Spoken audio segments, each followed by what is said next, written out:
For Texans fans, it will always be on site with the Titans fans.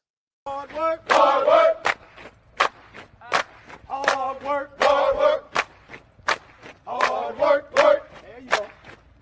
Hard work, work. Everybody doing it right. Hard work, work, work. That's what I say. Hard work, work, work. Earn my pay. Hard work, work. Hard work. Do it every day. Hard work, work. Get up out of quarter to three. Hard work, work. Let me go and earn my pay. Hard work, work. Boots on and lace. Good morning, Alexis. Hey, what's going on, y'all? You're tuned to the Sports Talk with Big Sarge show. I'm your host, Big Sarge. Make sure you follow me on the app formerly known as Twitter at Big Sarge Sports with a Z at the end. Follow me on the Tick and the Talk at Big Sarge Media. Make sure you're subscribed to my YouTube page at Big Sarge Media. By the way, hey, I just dropped my first episode of Time to Settle Down. I had every week I do an exclusive interview with Tim Settle Jr., defensive tackle for the Houston Texans. So y'all mosey on over there to YouTube and watch that. Later on today, I dropped the second episode of On Your A Game with Houston Texans linebacker Azeez Al-Shaair. And I got a new series coming and something that I've been doing and working with since last year. Decided that we're going to just start doing it when Will Anderson Jr. came off of injured reserve. Where there's a will, there's a way. Like, I got some things brewing, y'all. Hey, listen, I'm not just one of them fake content creators. I told you all yesterday, I can create content. And what else did I tell you? I said, those who can't create content create chaos and confusion. Right? Right. Make sure you are subscribed to the Locked On Texans podcast and to the Locked On Texans YouTube page. What's going on, y'all? Welcome to Freestyle Friday. You see the title. For Texans fans, it will always be on site. For Titans fans, we're going to jump into that real soon because I already know what this is. This is like rivalry week. This is like, listen, I went to a HBCU. I went to Prairie View A&M University. Who you rooting for? PVU. Who you rooting for? PVU. One of our biggest rivalries is Texas Southern University, right? I'm not gonna look when I'm talking to somebody from TSU. We go back and forth. We got these little jabs. We're doing this, that, and other. But I'm not gonna do that on this platform right now because I have entirely too much respect for all historically black colleges and universities, for all HBCUs. And so I'm not going to tell you what I'll be saying about TSU to the alumni from Texas Southern. Now, if they get on here talking that trash, I'm going to have to go ahead and drop it. But, let's just keep it. I digress. So I know what the Labor Day Classic means. Hey, listen, I've been to the Bio Classic. I know what a rivalry looks like when it comes to Grambling versus Southern. Like I know what rivalries look like. I'm older and I'm old enough to know, what it used to look like back in the day before these suburban high schools started recruiting these inner city families and athletes to come to the suburban schools, when inner city schools had strong schools as far as athletics are concerned, like Jack Yates and Madison, Sterling, Worthy. I mean, I was around for those type of matchups. I know how much Yates and Worthen didn't like each other, especially when they played. I know what it was like to watch Madison and Yates go up against each other. Hell, when Westbury got good in basketball, I know what it was like for Westbury and Madison to play. Like, I've been around for a long time. Seeing what a rivalry looks like. And I know that the Houston Texans and the Tennessee Titans have a rivalry. One that will never, ever, ever, ever. You know what? Let me take that back. There's only one way that I think that this rivalry would die down. It would be the Adams family will have to give back the history of the Houston Oilers, the history and the colors back to the city of Houston. Because when Bud Adams and his family uprooted the Houston Oilers and moved them to Tennessee, he took all of the history, he took the colors, everything that anything that resembles the Houston Oilers belongs to the Tennessee Titans. And that's what a lot of Houston Texans fans, young and old, the young ones too, they on board with it. But that's a lot. That's what a lot of the Houston Texans fans, especially the older fan base, can't understand. It's like, why y'all gotta go? Y'all gotta be the Tennessee Oilers? Y'all the Tennessee Oilers? Hey man, just give us back the history. It ain't even your history. You don't even have a history with this franchise. Just give back the history. Give back the history. Give back the colors. The history and the colors mean something to the city of Houston. It don't mean nothing to Nashville. Bud Adams went there because that's where he could get the most money from. Like, the Houston Oilers history mean nothing to people who grew up in Tennessee. Just take whatever you got from the Tennessee Titans. Just use that history and move on. Give it back. And then maybe, just maybe, the rivalry will die down, right? The rivalry will die down. Now, it'll still be a match, but it wouldn't be as heated as it is right now. Now, look, before we start this show, let me go ahead and jump into some of these comments. Hello. Good morning. Yep. Hello. What's going on? Yep.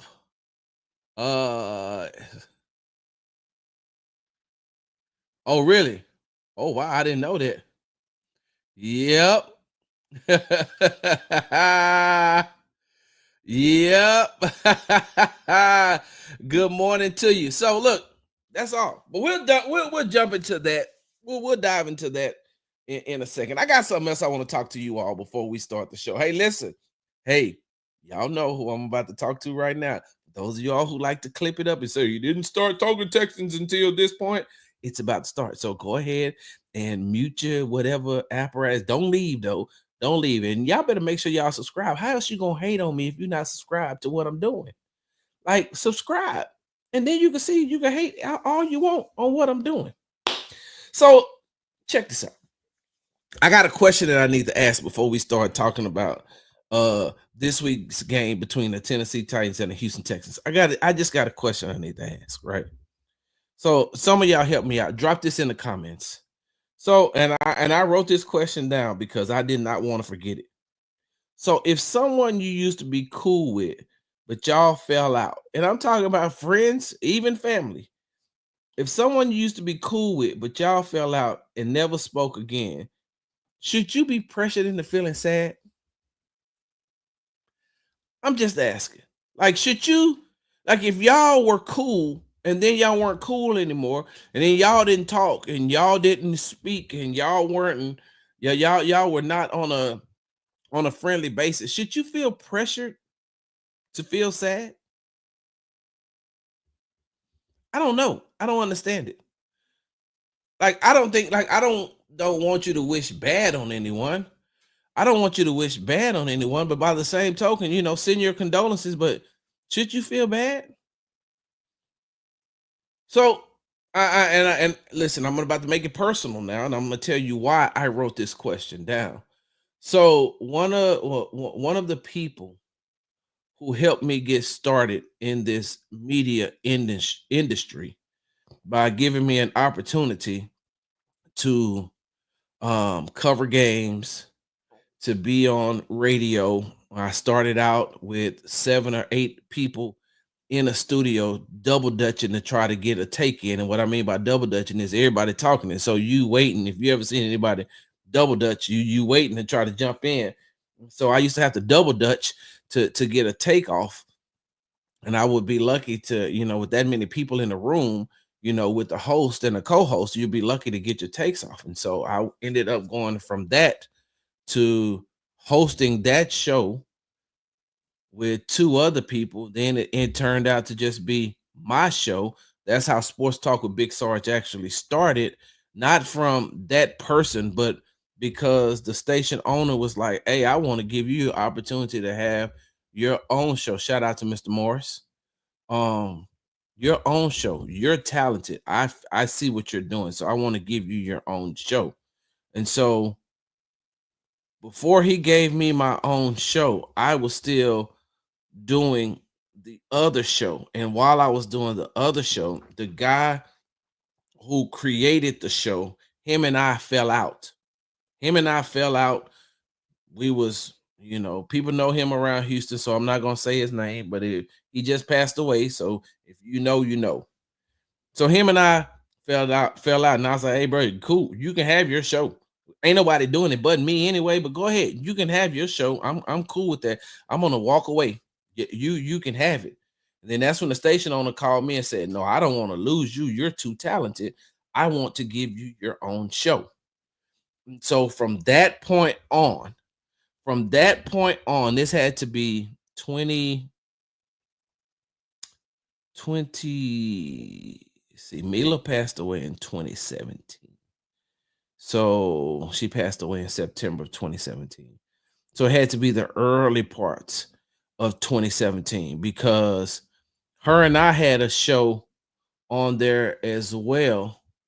Mila and that's my late wife who passed away from colon cancer. Her and I had a show that we would do before on that station, talking about just real life problems. This is when she was going through stage, she was dealing with stage 4 colon cancer, and this is before she had to be placed fully into hospice. She was in hospice, but she was still able to function. And so we had a show. So yeah, it had to be 2017 because we do that show, and then I would do the sports talk with Big Sarge show. So 2017. So since 2017, him and I, we haven't talked. We've been in some of the same areas. He ain't speak to me. I ain't speak to him. I'm cool with that, y'all. I'm gonna tell y'all that right now. I will speak. I don't have a problem speaking because I told you all before. It's a difference in between being friendly and being cordial. So I haven't really talked to this dude since 2017. And he went on to talk bad about me behind my back and say some salacious type stuff. I never said anything bad behind his back. And y'all can ask anybody. If you know who I'm talking about, you ask anybody, "Hey, Sarge ever say anything bad about that dude?" Like, Sarge doesn't even talk about that dude because I didn't have time to waste going back and forth with somebody that was here as I was moving up here. So I don't have time to come here and go back and forth with you because now that means I got to come down. And at every twist and turn, point and turn, you see I'm steady going like this, and you're still stuck right here. So as I digress, hey, I ain't have nothing bad to say about that man. I'm cool. So he passed away a couple of days ago. And now everybody who knows that we used to be associated with each other is trying to reach out to me and tell me, "Hey man, that's sad, this, that, and other." I'm not sad. Am I wrong for that? I'm not sad. Me and this dude didn't see eye to eye. We were cool at one point. I ain't talked to him in like 7 years. Am I supposed to feel sad? Like, you can't pressure somebody into feeling sad about something that they don't want to feel sad about. Like, you just can't. There's no possible way. Drop it in the comments, y'all. Y'all, do you think that you should be pressured into feeling sad about something that you shouldn't feel sad about? I don't get it. Yep. No, that's how real life works. Exactly. Depends on what happens. They pass away, then yeah, because that was my friend at some point. But if they lost they woman, oh well. All I'm saying is that I don't think that anybody should feel pressured into feeling sad for something that they don't feel sad about. I don't feel sad. I don't. My condolences to his wife and the family and the people that it affected. I don't feel sad. And you're mad at me because I don't feel sad. And you keep trying to reiterate, "Oh man, that's so sad. That's so sad." I'm like, I'm not sad though. I don't get it. Drop it in the comments. Once again, you tuned to the Sports Talk with Big Sarge show. I'm your host, Big Sarge. Hey, listen, like I said, the title says for Texans fans, it would always be on site with the Titans fans. And so most of you all know that the Houston Texans will take on the Tennessee Titans at NRG Stadium on Sunday. Kickoff is at noon. Kickoff is at noon. Hey, listen, if you're going to come out to the game, if you're going to be at the game, hey, try to be in your seat before noon, please. That's a point of emphasis that they're trying to do. That's a point of emphasis that they're trying to do and get going. And so, and I'm gonna be honest with you, when we were in Dallas on Monday night, like, the fans was in there. They tailgate too. They're out there, they're tailgating, but the fans were in there by kickoff. By kickoff, the fans were in their seats. And I'm talking about Texans fans and Cowboys fans. That's why I was so loud when Nico scored that first touchdown. That's why I was so loud when Nico scored that first touchdown, because the fans were in there and in their seats. And the players know. The players know. I even talked about, you know what I'm gonna put? I haven't put that clip out yet, but I'm gonna put that clip out about special teams coordinator Frank Ross talking about the fans, the Houston Texans fans in attendance at Cowboy Stadium. And so AT&T Stadium. And so, especially this game, listen, if you're not gonna be early for any of the remaining home games, hey, come to this one. If you're coming to this one, be in your seats. Be in your seats, ready to go, ready to cheer.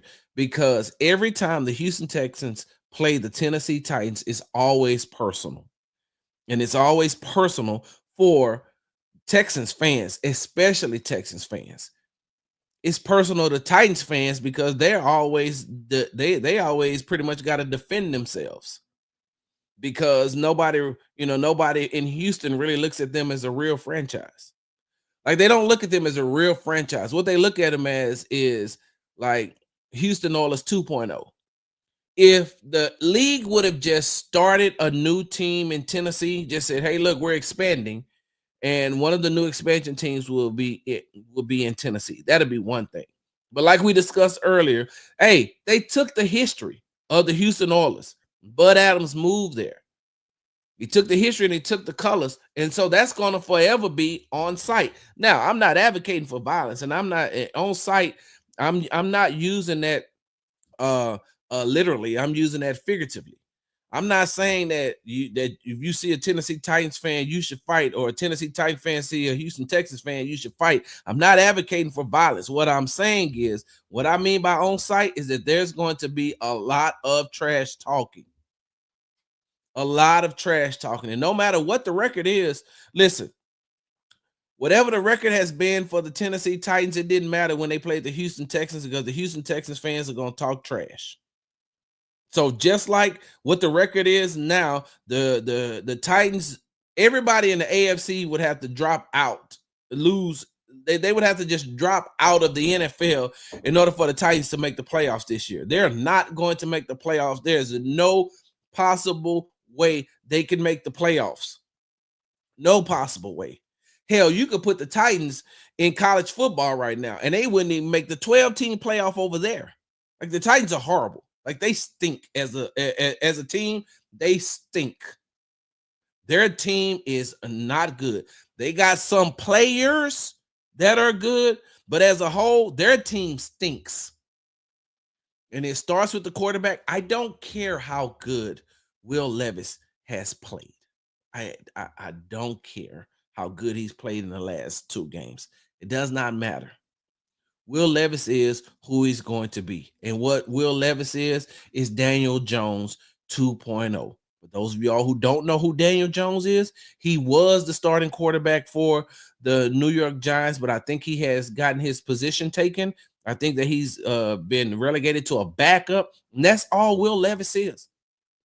There's a reason why Will Levis sat in the Will Levis wasn't picked till when he was picked. And side note, I take every opportunity I can to say this. Hey, man, you know who I'm talking to. I'm just going to use your initials, JB. Just going to use your initials, JB. You advocated for the Houston Texans to take Will Levis over CJ Stroud. That's something I will never, ever, ever, ever, ever, ever, ever, ever, ever, ever let you live down. Do you know how terrible CJ would have to be? Look, let me say it like this.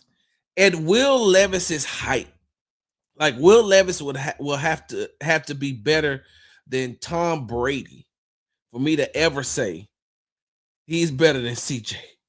Will Levis would have to win 9 champions. No, Will Levis got to win 15 championships before I ever admit, all right, he might be a little bit better he might be a little bit better than CJ. Will Levis, same thing that I said about Daniel Jones when he was coming out of college. Hey, man, that dude's not good. No matter what situation you put him in, he's just not good. Now, can he get better over time? Yes. Can Will Levis get better over time? Yes. But here's the thing. For as good as Will Levis gets and as much as he ascends at the pace that he ascends at, CJ Stroud, if he's healthy, will ascend 10 times faster than that. So in this division, if everything stays the same, everybody stays healthy, everybody does what they have to do, if everybody stays on the same trajectory, it's going to always be in the AFC South, the quarterback rankings, the quarterback order, how the quarterbacks are looked at. It's always going to be CJ, and then it's going to be Anthony Richardson. You heard it here. I will double down on that. It's going to be CJ, and then it's going to be Anthony Richardson, then it's going to be Trevor Lawrence, and then it's going to be whoever Tennessee has at quarterback, because I don't see them sticking long term with Will Levis. I do not. But remember now, there was a media member here, JB, who advocated for the Texans to take Will Levis over CJ Stroud. I'll never let you live that down, man. And you know it. You know I'm not. Every time I see you, I try to say that. Or every time we interact on social media, I try to never let you forget it. Matter of fact, I'm going to make a post today and tag you in it and say, hey, man, you coming to the game on Sunday? I would love to sit by you so we can evaluate both quarterbacks on both sides. No, I'm just saying. I digress. The one reason that the Texans fans are so upset, and one of the reasons why they always say it's on site with Tennessee Titans fans, not literally, figuratively, is because the Tennessee Titans don't have their own identity. Not when it comes to through the eyes of a Houston Texans fan. Every time a Houston Texans fan looks at the Tennessee Titans, only thing they're going to say is, y'all ain't nothing but the Houston Titans, the Tennessee Oilers. And if you wanted your own identity, if the Tennessee Titans want their own identity, just like I said earlier, for those of you all who are just joining, give the city of Houston and the Houston Texans the Houston Oilers history back. Just give it back to them. Hell, at this point, you probably could sell it, and Cal McNair would buy it. Cal and Hannah McNair would be like, all right, how much you want for it?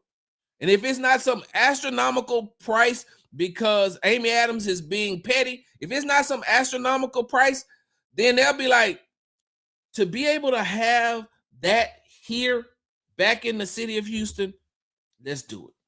You know how weird it looks? You know how weird it looks when the Tennessee Titans rolls out their legends and it's the Houston Oilers legends?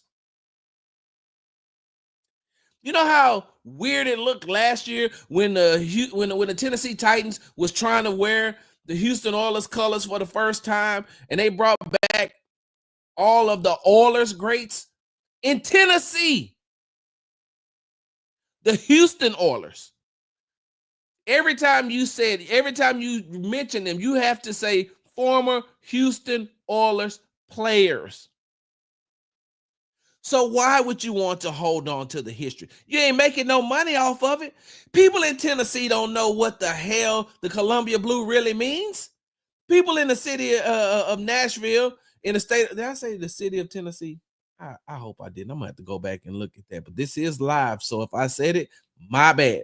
People in the city of Nashville doesn't know what Houston Oilers colors mean. They don't know what the Astrodome means. Hell, listen, they're trying to figure out what to do with the Astrodome, right? They're trying to figure out what to do with the Astrodome. Hey, I got the perfect plan for it. If you really want to do something with the Astrodome, right?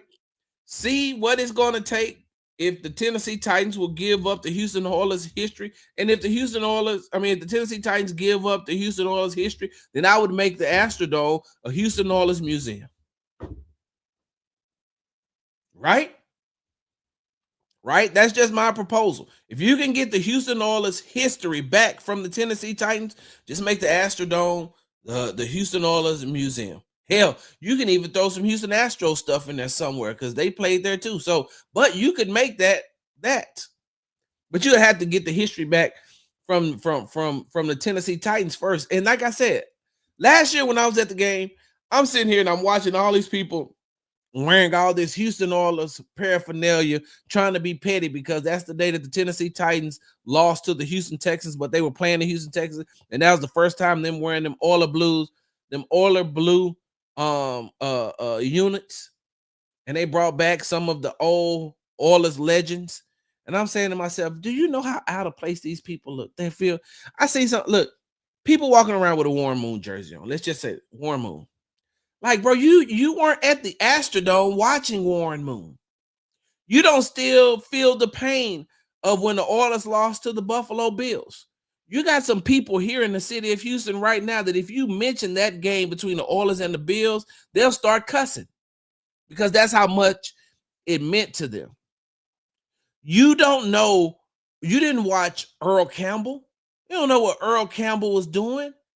Yeah, cool. It's cool to wear his throwback jersey. Oh, man, yeah. I'm a fan of NFL history. I know who Earl Campbell is. I know who Warren Moon is. It doesn't mean as much to you as it would mean from somebody who been living in Houston all their life, who stay on the southeast side, not too far from the Astrodome, to wear that Warren Moon jersey or that Earl Campbell jersey or that Ernest Givens jersey, like, you know, or that Chris Dishman jersey. Like when the people from the city of Houston put on Houston Oilers jerseys, that means something to them. It don't mean nothing to you, Nashville. It don't mean nothing to you, Tennessee Titans fans, unless you're a transplant from the city of Houston and you move to Nashville. So if you ever wondered, Tennessee Titans fans, why there's so much vitriol spewed towards you being a Tennessee Titans fan, because to you it's always like, I don't even know why they so mad at me. Why they so mad at me? I'm a Titans fan. Yeah, I'm a Titans fan. Yeah, but y'all still own the Houston Oilers history, and until that is given back to the city of Houston, you're going to forever. It's going to forever be on site. Forever. They see somebody in the Tennessee Titans, anything. If you're a Texas fan, you start off with, you know, little slight subtle jabs, and then you finna start chirping because that history means more to you than to that fan that has on that Tennessee Titans jersey. Or their Houston Oilers jersey that they have no clue about. They just feel like, oh, this is some beautiful colors. I like this color. This color looks really good on me. Yeah. Yeah. Hey, so what was your favorite Haywood Jeffries moment? Who? What was your favorite Haywood Jeffries moment? What was your favorite Bum Phillips moment? What about Munchak? What was your favorite Munchak? What was your favorite? Hey, what's the name of the dude? What's the name of the dude who played defensive back? What's his last name? Brown, and his sister played on Miami Vice. Oh man, I can't think of his name right now. His sister played on Miami Vice, and he was a defensive back for the Houston Oilers. God dang it, I can't remember.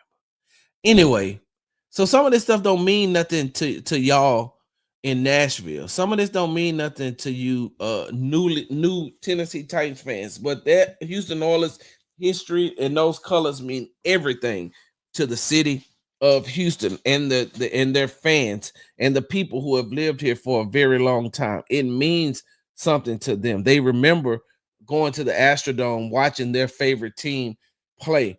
They remember when that run and shoot offense was just taking off. They remember when hey, who was it? AD, now that you hear, who was it that had that fight? It was Gilbride and Buddy Ryan. Was that there? Who had that fight on the sideline? Who was the offensive coordinator, defensive coordinator that had that fight on the sideline? Didn't Buddy Ryan punch Kevin Kevin Gilbride, right? They used to be the offensive coordinator for the Houston Texans, and Buddy Ryan punched him right on the sideline. I remember that. Buddy slapped him. Hey, Tennessee Titans fan, y'all don't remember that. You don't know what that means. There were some people at the game that watched that live. I'm just saying. Now, moving on. Hold on. Yes, Stephen Brown. Stephen Brown. Yep. Oh, and it was Kevin. Yep. Stephen Brown. I couldn't remember who it was because I know all I remember is that his sister played on Miami Vice. And look, side note, even though him and I had a falling out about 2 years ago, even though him and I had a falling out about 2 years ago, Chris Dishman, head football coach over at Texas Southern University now, Chris Dishman has and always will be my favorite Houston Oilers of all time. I'm just a huge Chris Dishman fan. Like Chris Dishman, like I'm like, man, I want to. If I was playing the game, I would want to play just like Chris Dishman. Chris Dishman was always one of my favorite players, and he was my favorite Houston Oiler. That's it. And I know that's something that sounds weird to some of y'all. He's like, out of all the Oilers who ever played, for a play, out of all the players who have played for the Houston Oilers, you're gonna pick Chris Dishman. I like Chris Dishman. I'm the same way when it comes to the Houston Rockets. Like I'm a huge Hakeem Olajuwon fan. Huge Hakeem Olajuwon fan. I'm a big James Harden fan. My favorite Houston Rocket of all time is Vernon Maxwell. That's just what it is. And you know what I'm saying? I might be just, sticking with the dark skinned brothers, but by the same token, Vernon Maxwell has always been my favorite Houston Rockets player of all time. Every time I just see him the other night, and every time I see him, I just laugh and joke with Vernon. And he don't know my name. Of course, he doesn't know my name, but he's seen me around enough to know he knows who I am. That's why I was able to talk to him at the golf tournament and get that exclusive interview with him, and him talking about playing in the golf tournament, but also talking about and I posted that too, him talking about the Houston Rockets and the way that they're playing. But yeah, Chris Dishman was my favorite Houston Oiler of all time, man. I used to love watching. And look, and y'all know, I wasn't even a fan of the Houston Oilers, but watching Chris Dishman play, I was like, man, I love watching him play. So, as I digress, that's one of the reasons why that it's always on site between Texans and Titans fans. Another reason that it's going to be on site, especially this weekend, is because, well, the Titans suck. Let's just call it what it is. Their record. I'm not saying any individual player sucks. I'm not saying any individual person sucks. But looking at their team and looking at their record and watching the games that I've watched them play, and we talked about this on yesterday, and I think I even talked about this on the Tony. Hold on. No way. Hold on, y'all. I gotta go see this. Let me go see. Did he really?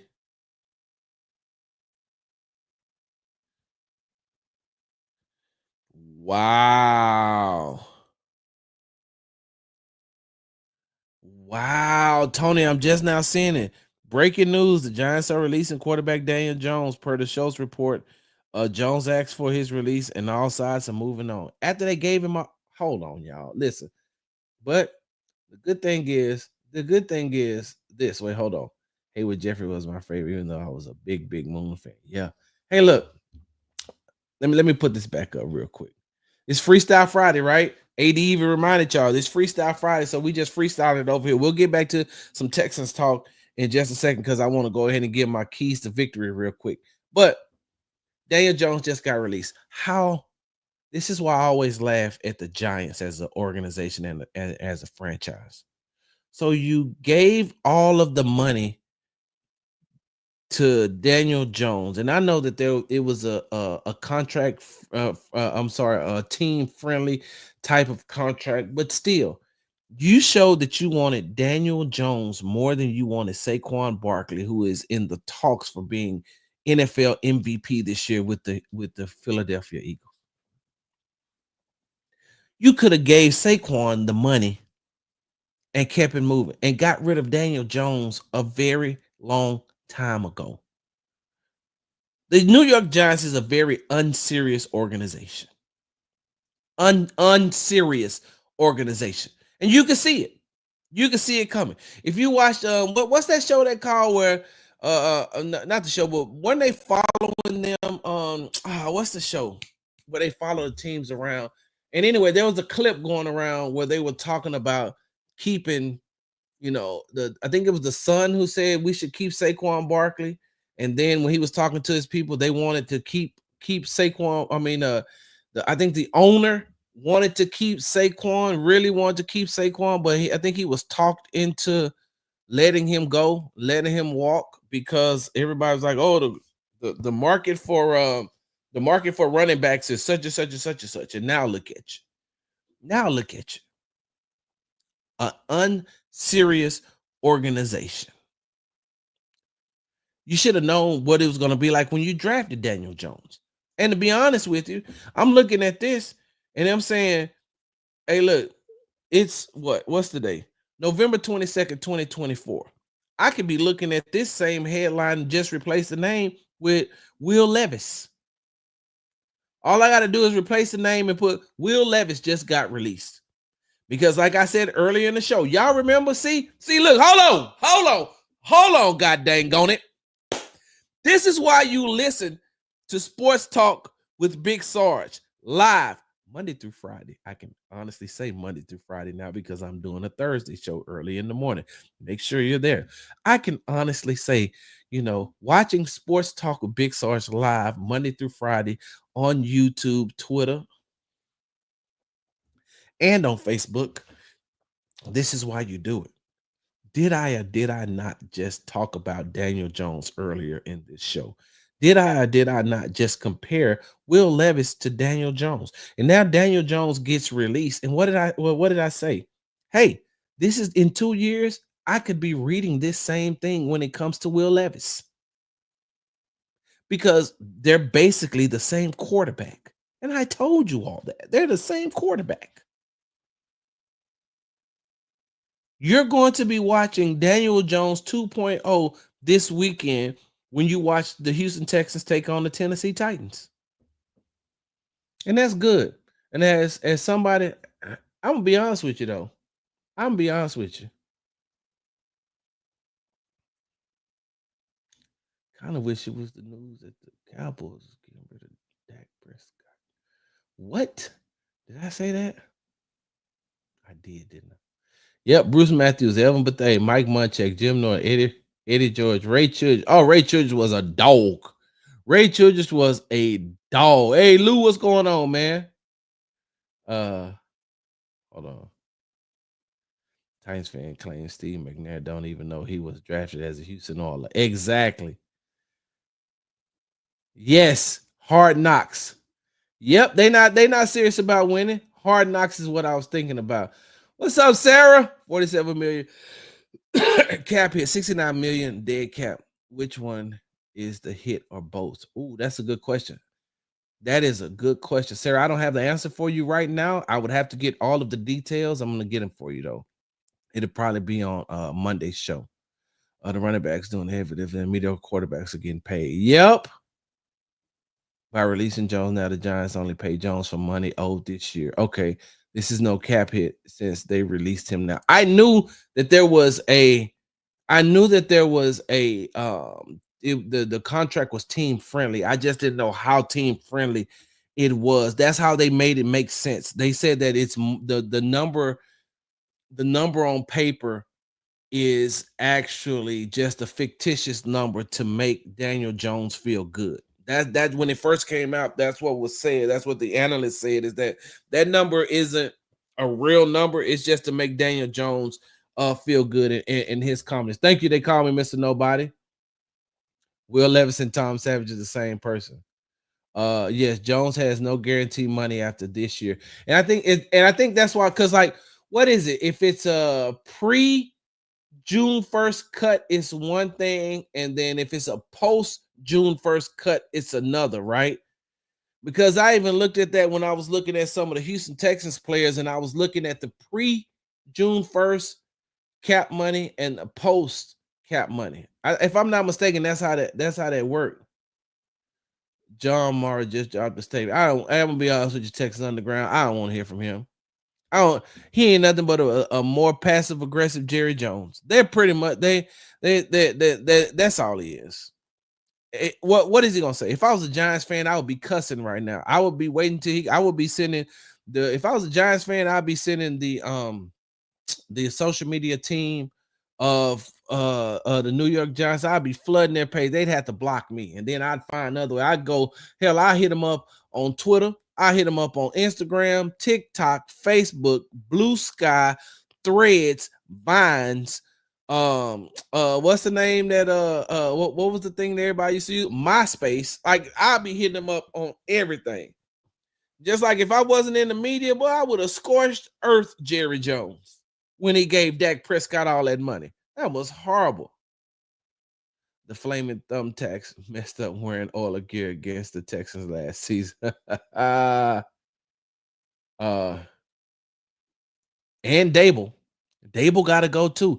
Remember now, what's up, the XO intro, man? This is my first time seeing you here, but I'm glad you're here. They got to fire Dable too, because that that New York Giants franchise, and he was supposed to be the quarterback whisperer, right? I thought that he was supposed to be the quarterback whisperer and bringing everybody, I mean, coming in and being able to change something. Because Dayball came from Buffalo, right? Dayball came from Buffalo, and they used what he did with Josh Allen to hire him as a head coach. Sound familiar, Houston Texans fans? Sound familiar? You get a head coach who deal with a really good quarterback, and then he gets a head coaching job, and then he just tears your franchise into pieces and burns it on the way out the door, sets the fire. Been putting gasoline around the house for 2 years. That gasoline just sat there. You could smell it. You knew that it was there. You just really didn't know where it was coming from. You just know you kept smelling gas. And then on his way out the door, hit that match, dropped it, and burned it all down. Y'all heard that before, right? Right.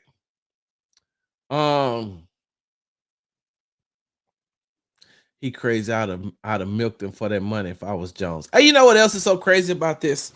This is the crazy part about it. And like I said, this is Freestyle Friday. We'll get back to talking about more about why the Texans fans why for Texas fans it would always be on site for the Titans fans. But it's Freestyle Friday. So y'all know Freestyle Friday. I got an agenda. I got things written down. Like, I want to talk about how it's weird that Tennessee Titans wide receiver Calvin Ridley has played in 10 games and Nico Collins has only played in 6. And Nico Collins got pretty much the same stats in 4 less games. We're going to get to that. I got it written down. It's right here. But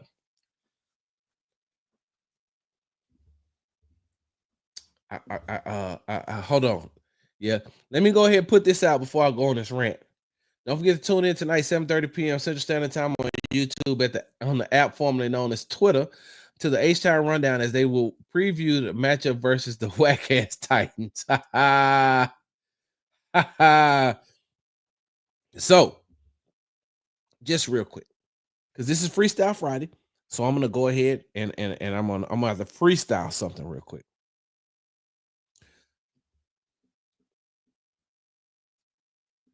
So, why is it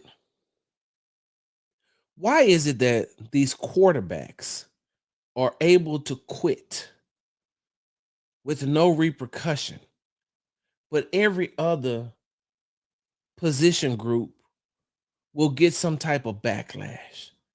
Every other position group will get some type of criticism and call quitters and things like that. But the quarterback group can do it all the time. And this has nothing to do with the race.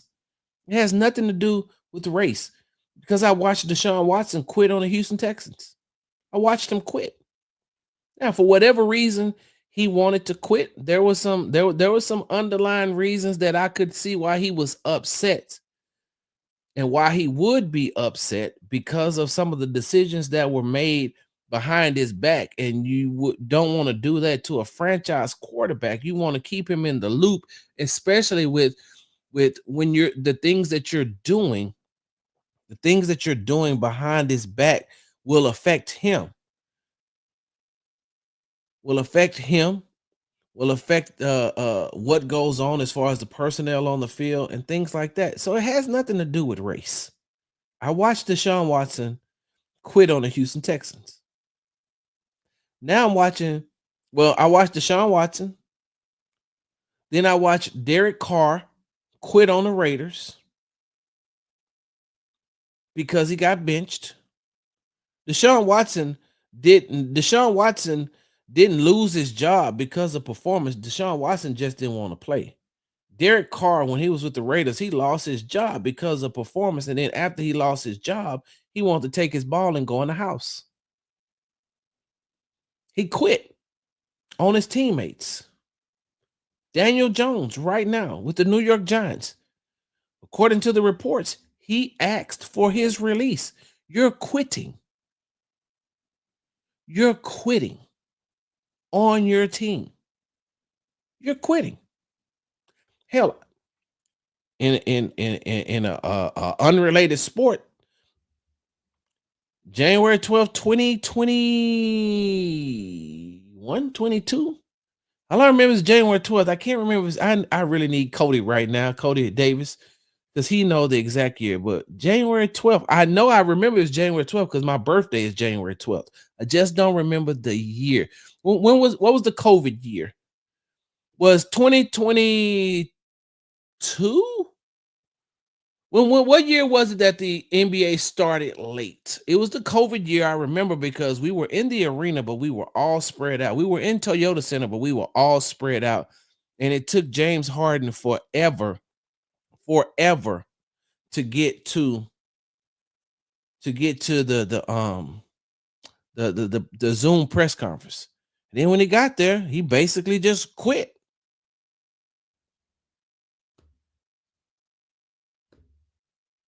He just quit. That's how I look at it. And so, and Corey, I see what you're saying. No, I'm definitely going to get back to that. But when you I watched Deshaun Watson quit. I watched Derek Carr quit. And now I'm watching Daniel Jones quit. And the one thing that I can't understand, and probably best that I'm not a GM or owner, probably best that I'm not a GM or owner, is I wouldn't want him on my team. There's no possible way. I don't care how talented Deshaun Watson was. He would have never been able to play for me. Derek Carr never be able to play for me. Daniel Jones would never be able to play for me because you quit. You quit. I don't want to play here anymore. I want to leave. All right, cool. I got that part.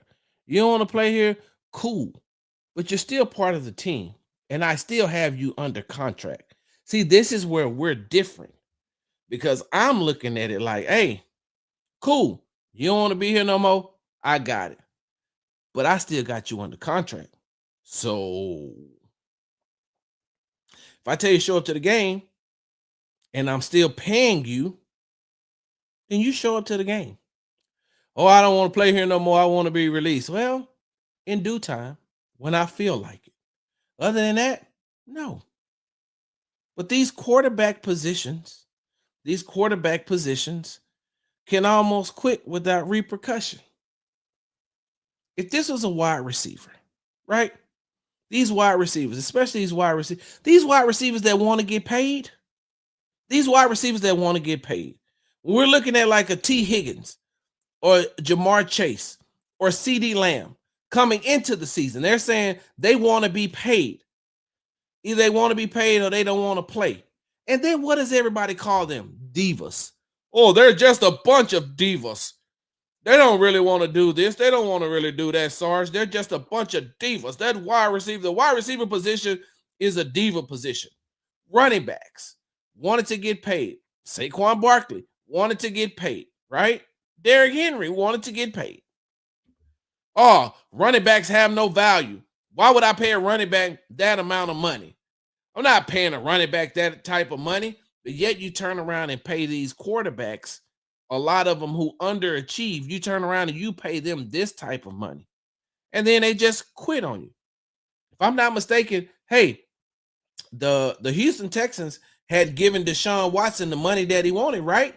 I'm pretty sure it was because I watched him cry on Zoom with his family.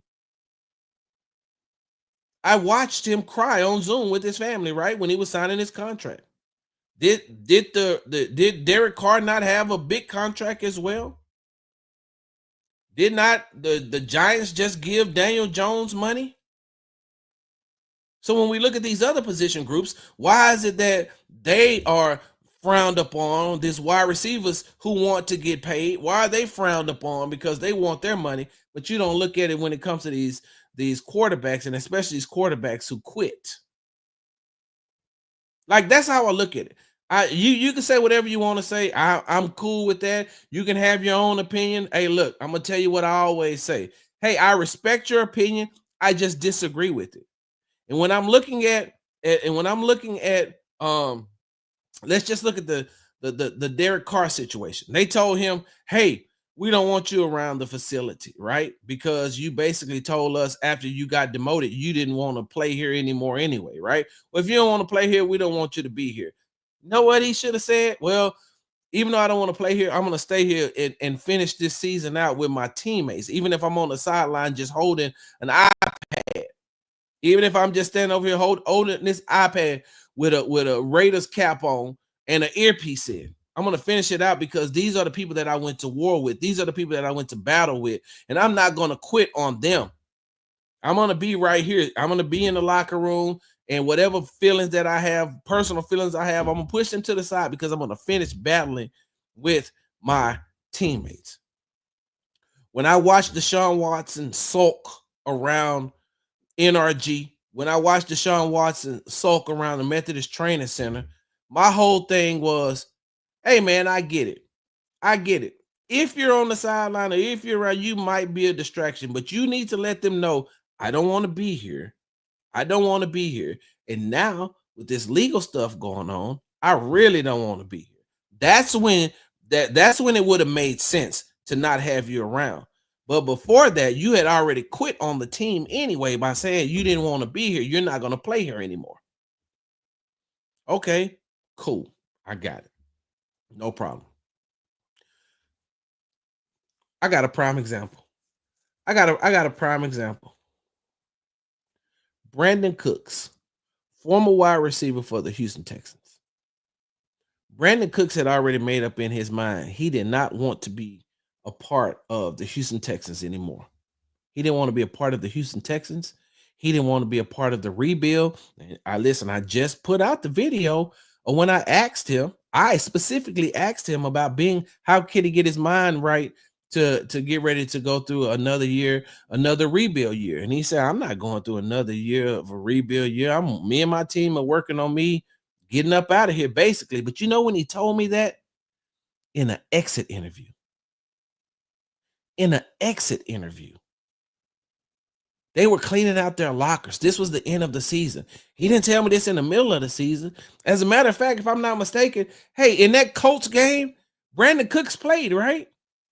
AD, fact check me on that, please. Fact check me on that. He stayed. He ain't quit. He ain't Daniel Jones. And he still got crucified for that.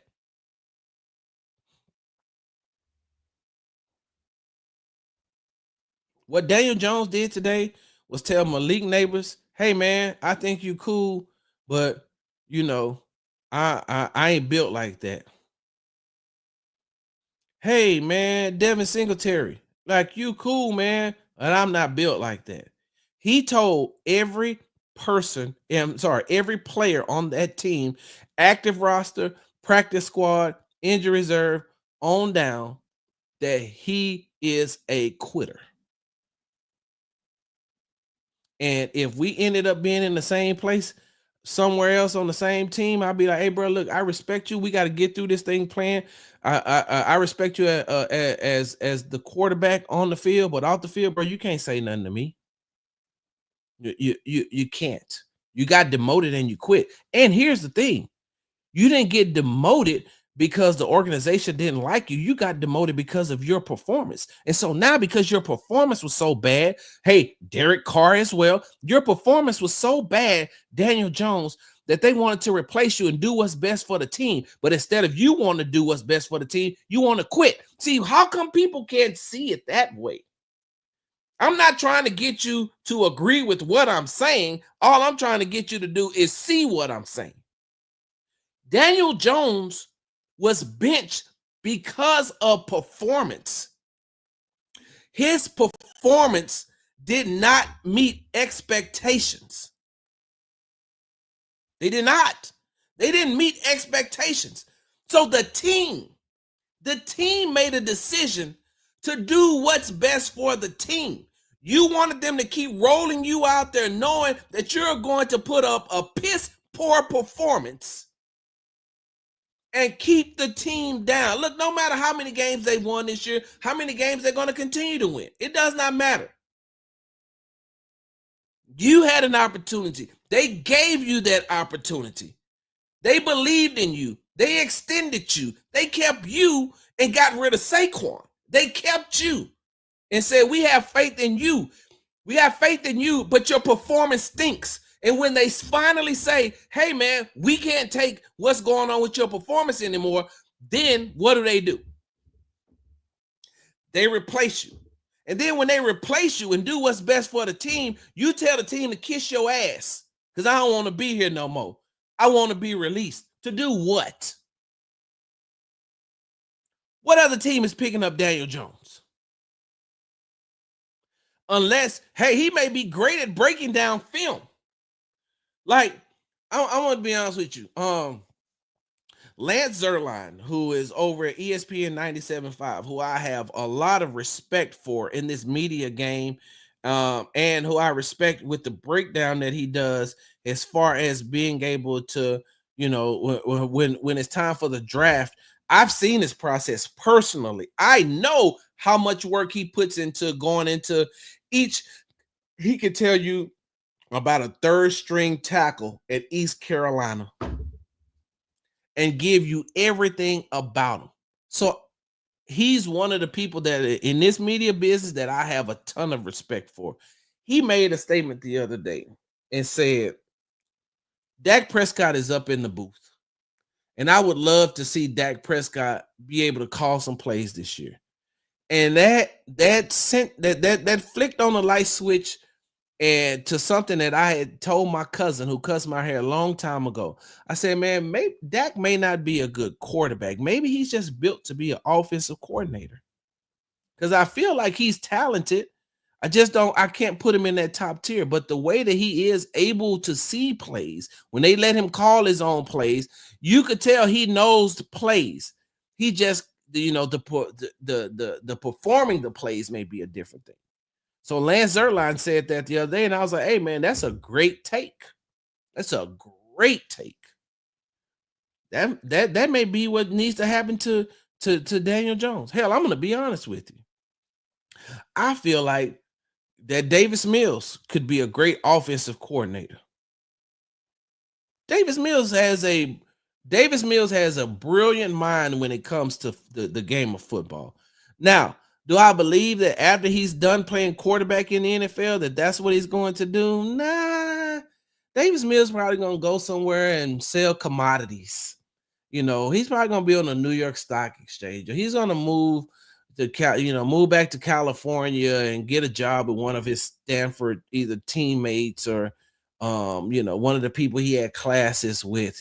I could see him starting his own tech firm or something. Him where he's definitely going to work in Silicon Valley. Like if he's not going to do anything as far as football related. As Davis Mills is a very intelligent person. But if he did decide to stay, I can see Davis Mills being an offense coordinator. So as I digress, hell, that may be what's best for you, Daniel Jones. You may just need to go ahead and call it a day. Call it a day. Stop it, AD. Stop it. Stop it, AD. Even though that's petty as hell and that's funny. All right. So I get it. He a quitter. That's how I look at it. He's a quitter. Once again, this is Freestyle Friday. So, hey, look, on Freestyle Friday, I can listen. On Freestyle Friday, hell, I can turn into Jameis Winston. Oh my God, y'all don't. Hey, first off, hey, John Hickman, co-host of the Locked On Texans podcast, available where you get your podcast from. Hey, John Hickman, what did I tell you, my guy, before we did the podcast? I said, hey, man, Cleveland gonna beat Pittsburgh. I told him that. And he can attest. I tagged him. I told you that. Looking at both teams and looking at anytime Jameis is on the field, that's a wild card. Anytime Jameis is on the field, that's a wild card. Remember now, Browns also when they were 1-6, they beat the Baltimore Ravens, who was at the top of the division. The Pittsburgh Steelers was top of the division, and they beat them. And they could talk about the weather conditions and all that, but even when the weather conditions hadn't gotten as bad as it's gotten, the Cleveland Browns was still looking like the better team. Oh man, last week the Steelers beat the Ravens. Yeah, they kicked 6 field goals. What was it, like 24, 25 quarters before they had scored another touchdown? Which is another thing. Side note, right? Y'all see, Texas fans, this is why I be telling some of y'all, hey man, just calm down. The Texans ain't the only team going through things like this. The Texans ain't the only one going through scoring droughts. Hell, we just got to talking about the Giants. How long was it? How many quarters was it in between? How many in between quarters was it from the last time the Giants had scored a touchdown at home? Don't worry. I'm going to look it up.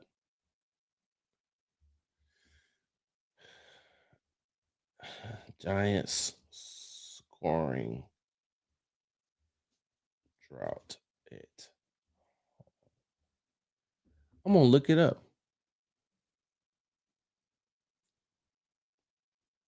You want to run around here and quit.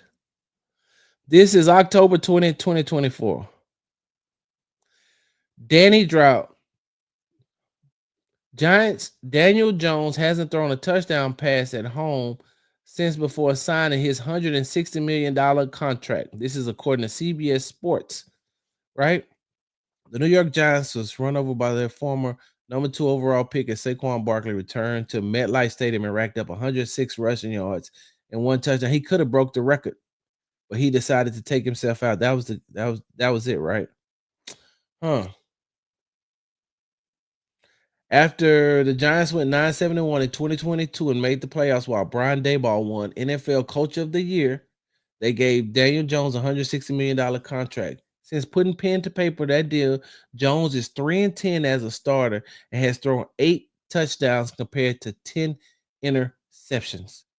While it has been 658 days since he threw a touchdown in New York, Jones has started just 6 home games that amount of time. Jones is actually the first starting quarterback to throw 0 touchdowns in 6 straight home games since Trent Dilfer in 1995 and 96. This was in October. 658.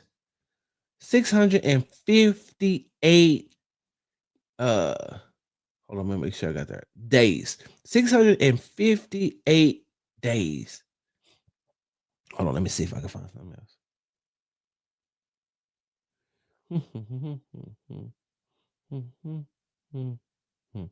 I can't find it, but you get the gist of it. So when y'all get mad about the Houston Texans and their second half scoring drought, just remember there's other teams out there that's got it worse.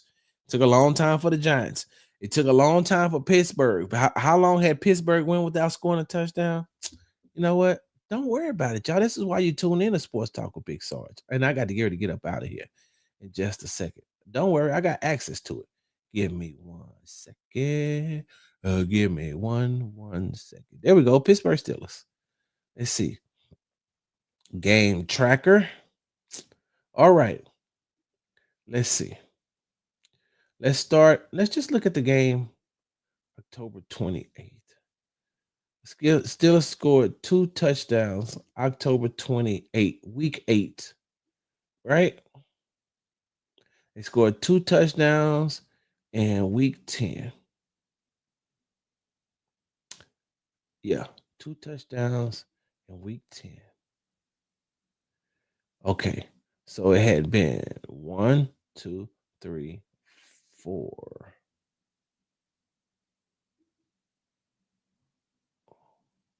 4, 5, 6, 7. Okay. So the Steelers went 7 quarters, 7 consecutive quarters without scoring a touchdown. We're not talking about second half.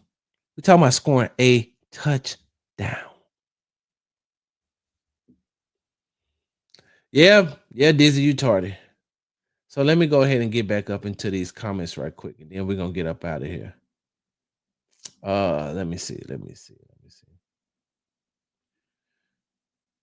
Yep, I read that one.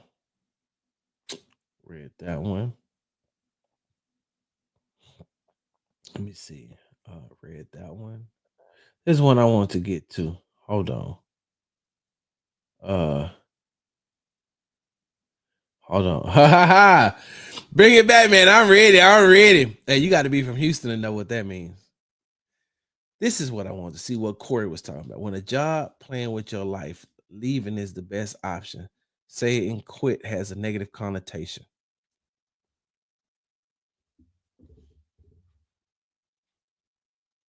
Corey, let's have this conversation. Y'all, give me a second. I'm going to have this conversation with Corey. When a job playing with your life, how they playing with his life? Maybe that's what I don't understand. Maybe the first part of this statement is what I don't understand. Playing with your life, how? They just told him he wasn't starting. They didn't tell him he wasn't getting paid. They just told him he wasn't starting. It ain't like they messing with his career. It ain't like he in a free agency year. And even if he was, his play on the field doesn't dictate that some team is waiting in free agency to throw a lot of money at him. They given him an extension, and you seen what it said. After his extension, he went 3-7. 3-7. 658 days at home. I think it was more. I just didn't have time. I didn't want to hold the people up that are here. But it probably way longer than that. That was just in October 20th. 658 days without throwing a touchdown at home. Have you watched the Giants play this year? I have. They look terrible. They look horrible. How are they playing with his life by benching him? He's still getting paid. They paid him the money. They kept him over Saquon. How are they playing with his life? And how is saying he quit is a negative connotation. He asked for his release because he got benched. Because he got benched. He said, I don't want to be a part of the team no more. How is that playing with his life? I don't get it, Corey.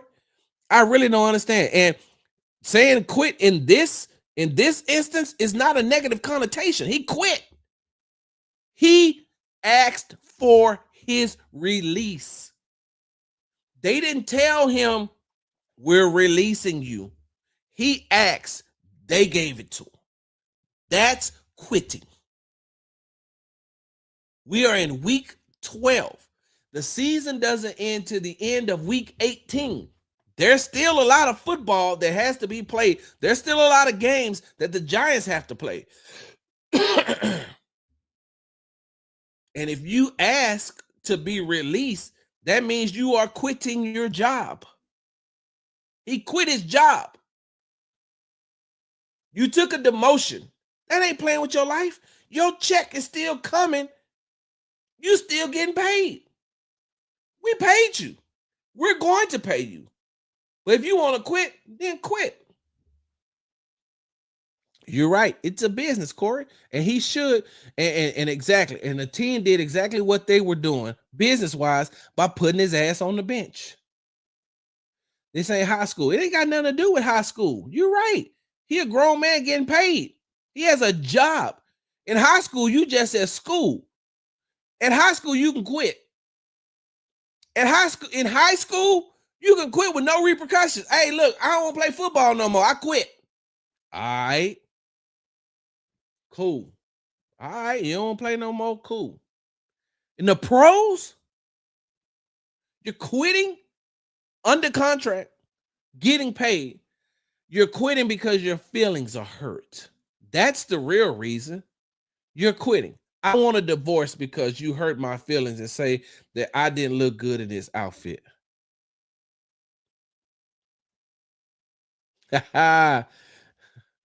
Boys, they represent the GM and ownership ability to pick the right leader. So any negative reflects directly on them. So quarterbacks get a pass or an excuse for their failure. No, they don't. They get paid to produce on the field. Like so if I picked you and I paid you and I extended you, then evidently I thought that I seen something in you. I'm taking a chance on giving you one of these jobs, one of these 32 jobs in the NFL. You're going to be a starting quarterback. I'm going to let a very talented running back go, and I can put my faith in you. And now you can't do it. So you want to quit because you suck. Because I demoted you. Probably will. They probably need somebody to hold a clipboard. Hell, what's the quarterback that came after Vince Young who got hurt in the national championship game against Alabama? I cannot think of his name right now, but he still got a job. Hell, what's the quarterback from Missouri? Chase Daniel? He kept a job for a very long time holding a clipboard.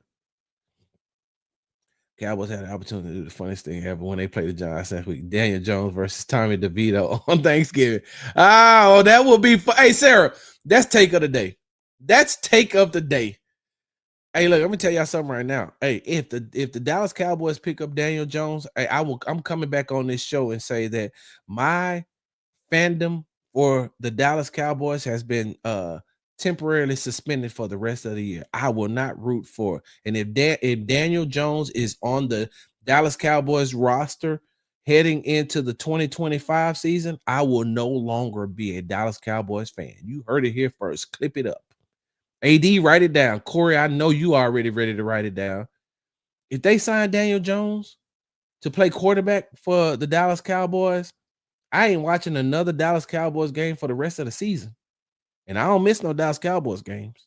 Even if I got to rewatch them, I'll be watching them sometime in real time.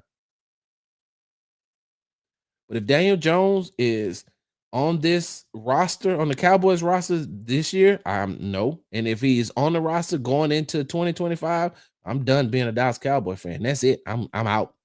I'm gone. I'm gone.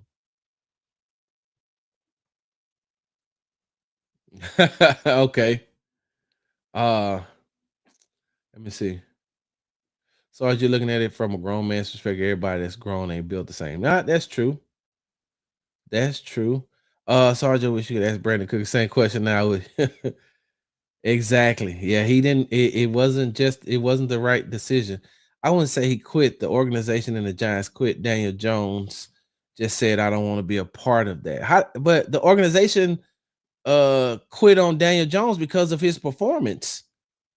Like he wasn't playing well, and then they decided to bench him. They benched him because he was not playing well. He was not performing. Right? There's a team looking better. Said Daniel Jones find another job. Hey, maybe he will.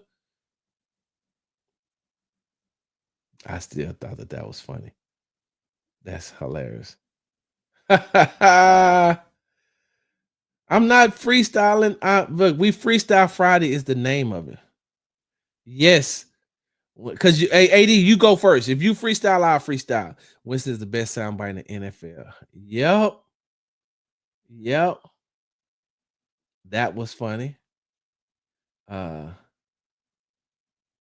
me see. Freestyle Friday. Freestyle. Hey, look, this ain't 106 at Park AD. What are you talking about? This ain't BET. This ain't Black Entertainment Television. This SET. No, this BSET. Big Sarge Entertainment Television. Freestyle Friday don't mean I'm finna come on here and freestyle. That means that we just gonna talk about a bunch of things like we're doing now.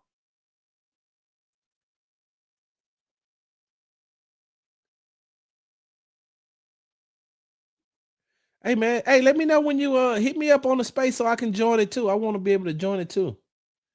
Let me see. Oh, hold on. I spent 10 hours watching Daniel Jones play live. This shit worth it. Petrie interception, Stingley interception. uh, hey, you ain't lying about that. You ain't not lying about that. But I do think Trey Lance is better than Daniel Jones. I'm just gonna say that. Whoa, whoa. If you did have a worry about the upcoming Titans game, also what would it be? Thank Street Runners. Thank you for bringing us back. I ain't gonna even lie though. I felt great getting off that Daniel Jones take. That was amazing. That was amazing. One day I'm gonna really piss y'all off up in here though and tell y'all I think JJ Watt quit too. But that's another story for another time. We're gonna talk about that one day. One day I really piss y'all off. I like JJ Watt. I think JJ Watt is one of the best, you know, defensive players to ever play the game. I also think he quit on the Houston Texans. We're gonna talk about that at another time. All right, so let me go ahead and get to these keys to victory. Hey, look, let me jump in here right quick and say this. This is one of the reasons why I don't think that the Tennessee Titans has a chance to beat the Houston Texans this weekend. I told you, Titans wide receiver Calvin Ridley has played in 10 games. He has 36 receptions, 541 receiving yards, and 3 receiving touchdowns in 10 games. 10 games. Nico Collins, who came off the IR and then they kept him back for a week and then they limited his snaps on Monday night against the Dallas Cowboys. Nico Collins, in 6 games played this season, 36 receptions, 621 yards, and 3 touchdowns. When you're looking at the Houston Texans defense and everything that they have, what I know the Jets did it. I know the Jets beat the Texans and they beat, but you know the Texans were also had some injuries. I think that's the game that Will Anderson Jr. got hurt. They were without Azeez Al-Shaair. They were without a couple of players, but like the Houston Texans defense should be fully healthy. We're gonna get a update here pretty soon, especially Aaron Wilson is going to definitely tweet out who's at practice, and then we'll get the injury report. I'm gonna be over at NRG a little bit later on today, but when you look at it, right, a fully healthy Houston Texans defense should not and probably will not fully healthy lose to the Tennessee Titans and Will Levis and Calvin Ridley, who's gonna be locked up by Derek Stingley Jr., who is having an all-pro year. We have talked about that. We have talked about that on numerous occasions about Derek Stingley. I asked Aziz about it. We talked to Jalen Petrie about it. I talked to CJ Stroud about it. All this is on my Twitter page at Big Star Sports with the Z at the end. All of that is on there. And so the keys to victory for me is the defense just has to continue playing how it's playing, make it a very uncomfortable day for Will Levis. Don't let him get out of the pocket too much and use his legs to get first downs. Don't let Tony Pollard get himself going. On the offensive side of the ball, of course, we talked about, Jeffrey Simmons, defensive tackle, was just named Pro Football Focus's best defensive tackle of the week. He was rated the #1 defensive tackle, so you know you're going to have an issue with him. You know there's going to be an issue with T'Vondre Sweat, but I don't think L'Jarius Sneed, cornerback, is playing. And so just like I said on yesterday on Sports Talk with Big Sarge, and I said it on the Locked On Texans podcast, is if I'm Bobby, I'm looking at Sweat and I'm looking at Jeffrey Simmons and I'm saying to myself, okay, I know what your specialty is. I know what it is. I also know that no matter how long you've been playing this game, no matter how much condition you think it is. If you're used to running straight, coming up, being a disruptive force coming straight, if I had to make you run sideline to sideline, run sideline to sideline. If I keep making you move another way laterally instead of you just coming straight up the field, now I can tire you out. And if I can tire you out and get you out of the game for a play or two, then we can bam, bam, bam, do what we want. Then you come back in, and I'm going to make you run. I'm going to make you run on toss sweeps. I'm going to make you run on wide receiver screens. I'm going to make you get out there because, for as good as Simmons and Sweat are at their positions, and they're very, very, very good, all that running will make them there because they are some massive, large men. Pause. No Diddy. No Orlando Brown. They some big dudes. Pause. No Diddy. No Orlando Brown. They are some gigantic football players. And if you get them to running and you make them run and you make them go side to side and you make them have to chase Joe Mixon down and try to get over the hip, make the tackle on Joe Mixon in the flats out the backfield. You get over there trying to make them get over there and stop a wide receiver screen or a toss sweep. Now you playing to your advantage. Because although the Tennessee Titans have a very good team, we talked about this on Thursday's show. Hey, look, we know their weaknesses. We watched the Detroit Lions put up how many points on them? The Buffalo Bills beat the dog crap out of the Tennessee Titans.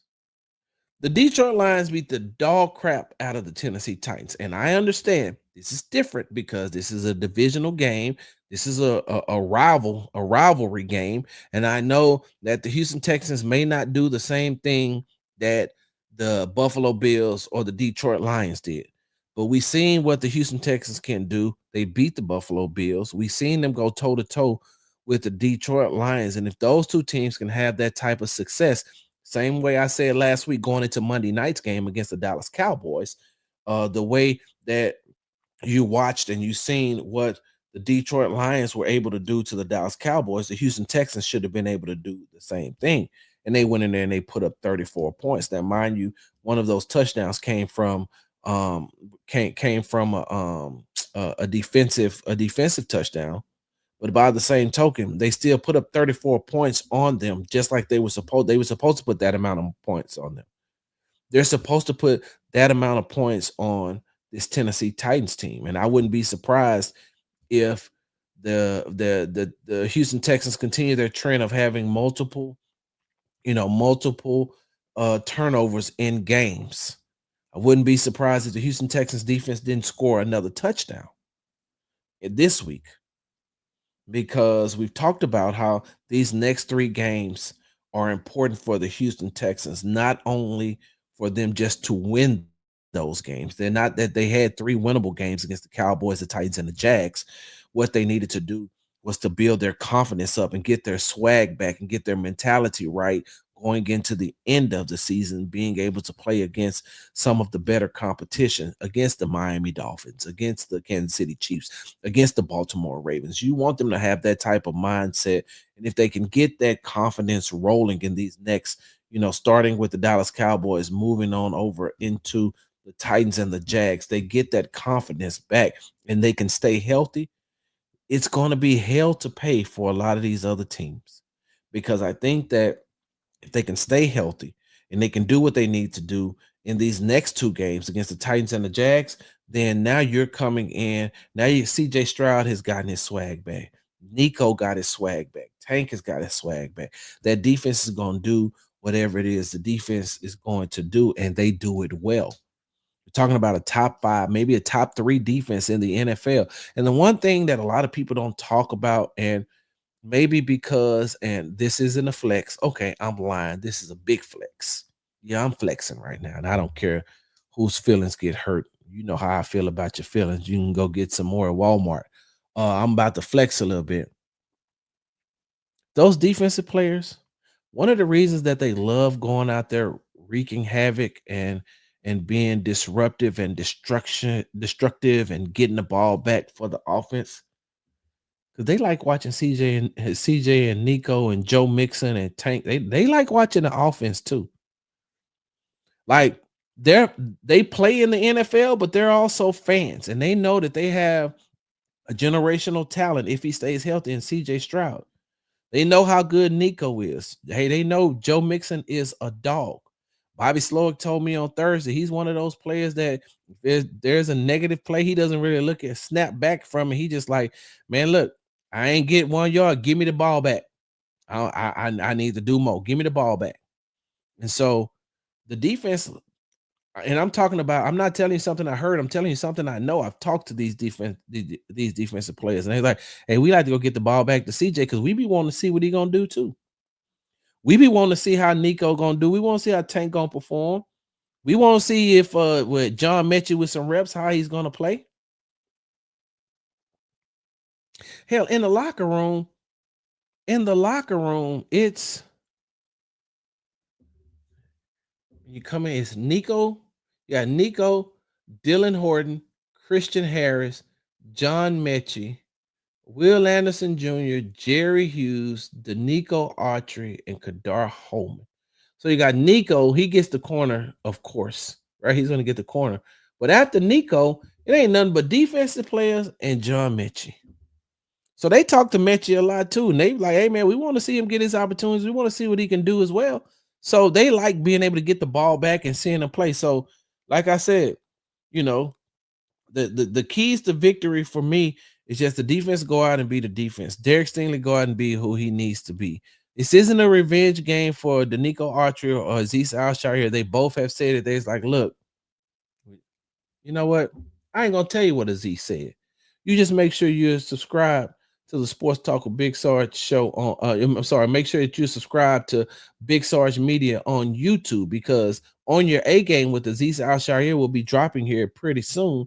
Just like the time to settle down with Tim Settle is over there as well. So when you're here, I think that you all will like what I had to say.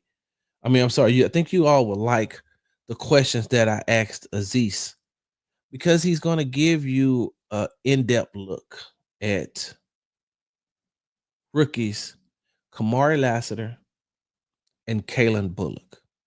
And when you listen to him talk about Lassiter and Bullock, and then who he relates it to when he was a rookie in San Francisco and how much they remind them of him and this other player from the 49ers when he was a rookie, and you're able to put it all together. Oh man, it was amazing. That's why I love talking to Azeez Al-Shaair. And then he'll talk about playing against his former team. So I gotta get up out of here, y'all. I gotta get ready to go talk to Coach D'Amico Ryans today. And then I'll be in the locker room. Hopefully, I'll get a chance to talk to Will Anderson Jr. today. Because like I said, a weekly, what I'm gonna do is time to settle down with Tim Settle Jr. You know, on your A game with Azeez Al-Shaair, and where there's a will, there's a way. Now, don't get me wrong, I got some offensive stuff coming to y'all. I'm just saying these are the people, you know, that I talk to on a consistent basis. And I say, hey man, look, what better way than to give, you know, real exclusive content. Really, I am not putting that up on my screen. I refuse. I'm not going to disrespect my wife, your wife, and that man's significant other. Hey, what be happening to you on Fridays? This Freestyle Friday, not Horny Man Friday. You know what? I'm gonna see if I can get Jameis Winston to come on and talk to you. Now, brother AD, you know that lusting after another man's woman is a sin in the Bible. You can't do that, AD. Because if you think that a woman is finer than frog hair, the dirt around your shoes will lead you to the pits of hell.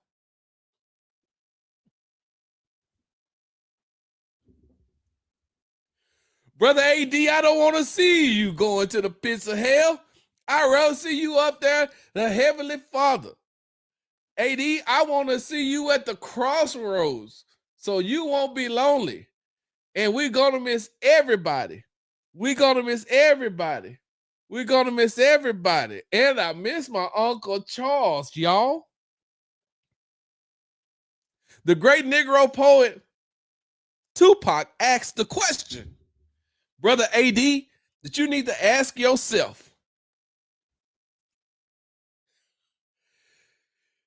Does heaven have a place for gangsters?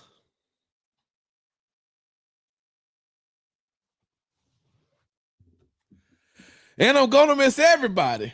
And I'm gonna miss everybody. See you at the crossroads, Brother AD, so you won't be lonely.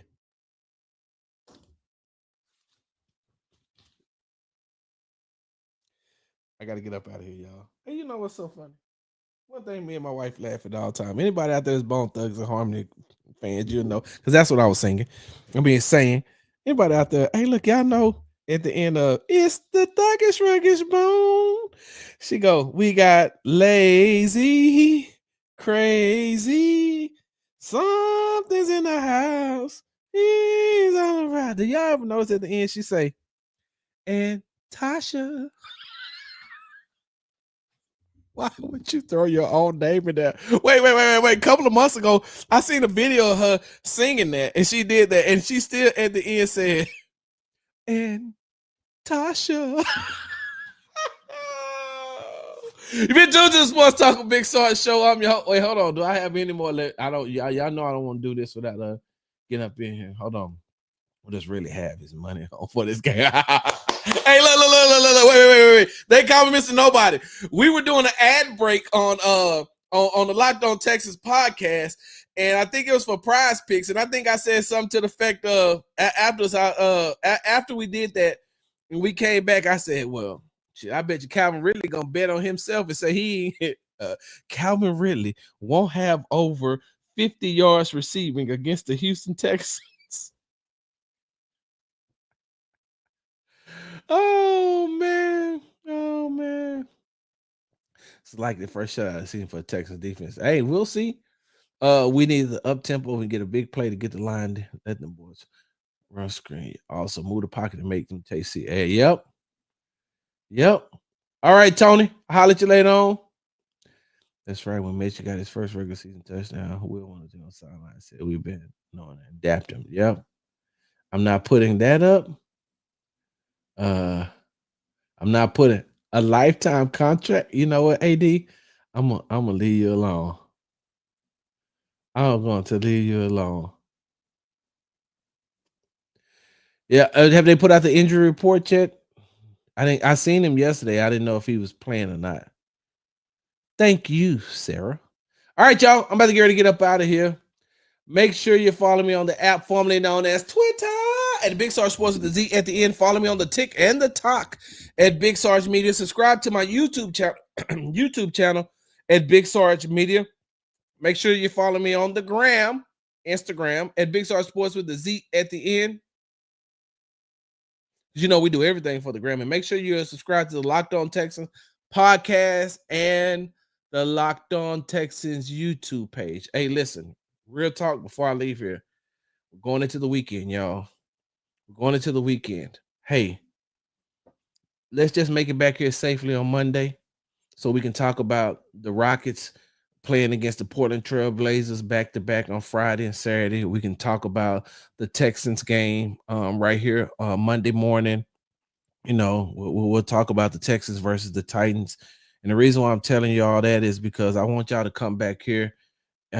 Come back right here and be a part of the Sports Talk with Big Sarge show. And what I'm really saying is, you know, when I was in the Army, we used to have a brief at the end of the day on Fridays. We'd have a safety brief, and you know, the first sergeant or the sergeant major would come in and he would just be like, hey, look, man, y'all be safe out there this weekend. You know, try to avoid these places, try to avoid that places. We've been getting some chatter about this and about that. Y'all go out there, y'all be safe. If you don't have to be there, don't be there.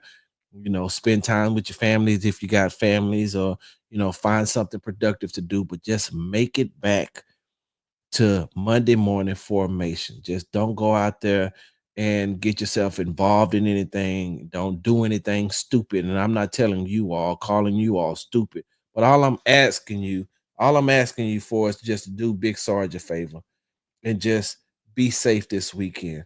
Let's reconvene here Monday morning and talk some more sports and some more life and some jokes and have another part of that. I don't want to read or hear about anything negative to happen to anyone this past weekend. I mean this upcoming weekend. So please, please, please just be safe out there in them streets. Big Sarge, I'm out. Hard work, hard work, hard work, hard